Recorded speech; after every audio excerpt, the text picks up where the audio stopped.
अस्सलामुअलैकुम स्टूडेंट्स।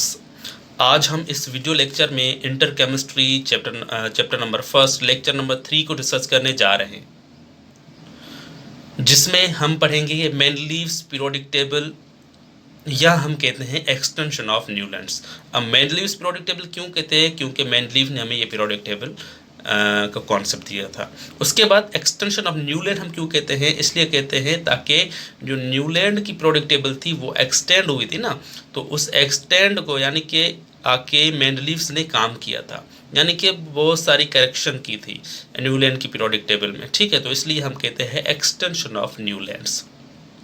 अगर पेपर में दोनों के for example Mendeleev's periodic table आ जाए या हमारे पास एक्सटेंशन ऑफ न्यूलैंड आ जाए, तो आपको यही करनी है। ये आ जाए एक्सटेंशन न्यूलैंड, तो आपको न्यूलैंड्स पीरियोडिक टेबल नहीं करनी। ठीक है, अब देखें, इस टॉपिक को स्टार्ट करने से पहले मैं आपसे गुजारिश करता हूं कि हमारे इस YouTube चैनल को सब्सक्राइब और बेल आइकन को प्रेस करें, ताकि हमारी अगली वीडियो की नोटिफिकेशन आप तक जल्द से जल्द रिसीव हो सके। तो आइए अब हम इस पीरियोडिक टेबल की कुछ पहले बेसिक टर्म्स देखेंगे। फर्स्ट हमारे पास होते हैं नोन एलिमेंट्स और दूसरे होते हैं हमारे पास अननोन एलिमेंट्स। तो नोन एलिमेंट्स क्या है और अननोन एलिमेंट क्या है? नोन एलिमेंट्स वो एलिमेंट्स होते हैं जो कि हमारे पास डिस्कवर्ड है, ठीक है, और उनके पास प्रॉपर्टीज़ भी हमारे पास नोन है, तो उनको बोलते हैं नोन एलिमेंट्स। और जो हमारे पास अननोन एलिमेंट्स होते हैं वो एलिमेंट्स जो कि डिस्कवर अभी तक नहीं हुए, मगर उन एलिमेंट्स की हमें फिजिकल एंड केमिकल प्रॉपर्टीज़ का पता है कि क्या चीज़ें हैं। ठीक है, तो उनको हम बोलते हैं अननोन एलिमेंट्स। तो आइए अब हम इंट्रोडक्शन की तरफ चलते हैं। In 1869, a Russian chemist, Dmitry Mendeleev, arranged the all known elements in order of increasing of atomic mass। यानी कि 1869 में रशियन केमिस्ट डिमिट्री मेंडलीव ने एलिमेंट्स को अपनी पीरियोडिक टेबल में एटॉमिक मास के बुनियाद पर रखा था। जैसे जैसे एटॉमिक मास इंक्रीज हो रहा था, वैसे ही उसने एलिमेंट को तरतीब से रखा था।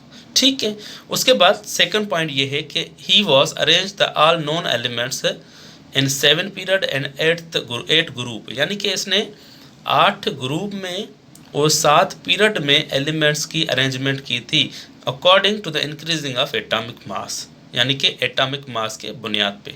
ठीक है, तो हमारे पास जो 8 ग्रुप थे ना, उनमें कुछ हमारे पास और भी चीज़ें हैं। तो first, second, third, fourth, fifth, sixth and seventh, 8 को छोड़ देते हैं। तो फर्स्ट से लेकर 7 में हमारे पास ग्रुप ए भी थे और ग्रुप बी भी थे, यानी कि सब एलिमेंट्स भी थे और मेन हमारे पास एलिमेंट्स भी थे। तो हमारे पास ए ग्रुप के भी एलिमेंट्स थे और हमारे पास बी ग्रुप के भी एलिमेंट्स थे, मगर 7 तक। जो 8 ग्रुप था उसमें जो बी यानी कि सब ग्रुप है वो मौजूद नहीं था। ठीक है, उसके बाद इसने ये भी कहा था कि जो एटॉमिक मास है ना, वो फंडामेंटल प्रॉपर्टी है। अब फंडामेंटल फिर प्रॉपर्टी क्या है?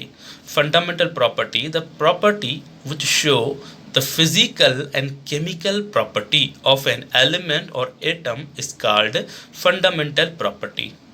वो प्रॉपर्टी जो हमें फिजिकल और केमिकल प्रॉपर्टीज के बारे में बताए किसी भी एलिमेंट की, तो हम उसी प्रॉपर्टी को बोलते हैं फंडामेंटल प्रॉपर्टी। ठीक है, उसके बाद हमारे पास है पीरियोडिक फंक्शन। अब पीरियोडिक फंक्शन क्या है उसको भी देखते हैं। ये कह रहा है कि to show the period and group, यानी कि to show the periods and group of an element in the periodic table is called periodic function. Periodic function से ये मुराद है कि हमें किसी भी एलिमेंट के बारे में उसका पीरियड या ग्रुप बताता है कि एलिमेंट वो किस ग्रुप में मौजूद है या किस पीरियड में मौजूद है। ठीक है, उसके बाद इस पीरियोडिक टेबल की हमारे पास कुछ साइलेंट फीचर्स हैं, वो भी हम इसी लेक्चर में पढ़ेंगे। तो पहले नंबर पे इसकी जो साइलेंट फीचर है उसमें ये कह रहा है कि it has 8 vertical columns. Is called group, यानी कि इस पीरियोडिक टेबल में 8 कॉलम्स हैं जिनको हम बोलते हैं ग्रुप, यानी कि 8 ग्रुप्स हैं। ऑलरेडी मैंने आपको बता दिया है। उसके बाद and horizontal rows is called period, 7 horizontal rows is called period. इस पीरियोडिक टेबल में 7 रोज हैं जिनको हम कहते हैं पीरियड्स। सेकंड पॉइंट ये है कि elements in each vertical column have similar property, जो कि हमारे पास देखें अगर हम देखेंगे यहाँ पे ये ग्रुप है, ये ग्रुप है, ये ग्रुप है, तो इन सारे यानी कि यहाँ पे जो भी एलिमेंट्स होंगे ना इन ग्रुप में, उनकी जो प्रॉपर्टीज़ क्या होंगी वो हमारे पास सिमिलर होंगी, यानी कि सेम प्रॉपर्टीज़ होगी एक ही ग्रुप में। ठीक है। उसके बाद ये भी है कि vacant space were left for the elements which were not discovered until then he proposed their names इका बोरान, इका एल्यूमिनियम एंड इका सिलिकॉन। उस वक्त में मेंडलीव ने क्या किया था, अपनी पीरियोडिक टेबल में कुछ वेकेंट स्पेस, कुछ जगह छोड़ दी थी।